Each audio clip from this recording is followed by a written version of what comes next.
The delivery rider threw pee bottles in our yard and was very rude to everyone. Now, he is terrified to return to our neighborhood after our payback. This happened a few years ago. Our mail carrier changed, and the new guy, let's call him Dave, was an absolute jerk. He trod on flower beds and was rude to people. But the real kicker was that Dave would pee in a bottle, and if he was in a bad mood, that bottle would be thrown into someone's garden. If you told him to throw the bottle in the trash, he'd throw it at you.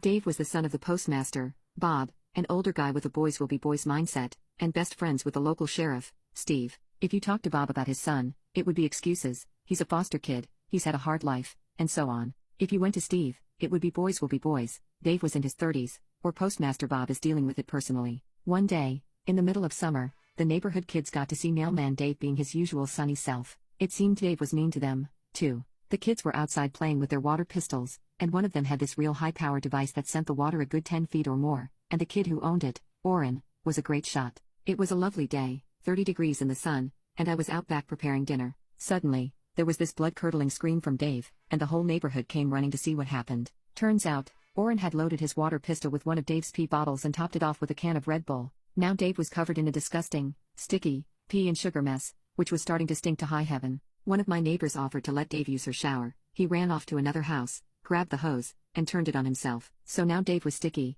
pee-soaked, and wet. He ditched everything in the street and ran off. Steve and Bob walked the street that afternoon, and we'd all not seen anything, of course. Bob had the bright idea of asking Orrin, who told him exactly what we all thought of Dave and how he was acting, in the way only a bright-eyed 12-year-old can. Bob and Steve cornered Orrin's dad. "Is this your son? Do you know what he did?" Without missing a beat, Orrin's dad fired back. "Well, Sheriff Steve, don't you always say boys will be boys?" We never saw Dave again, but Orrin's birthday party was huge that year. God bless that kid.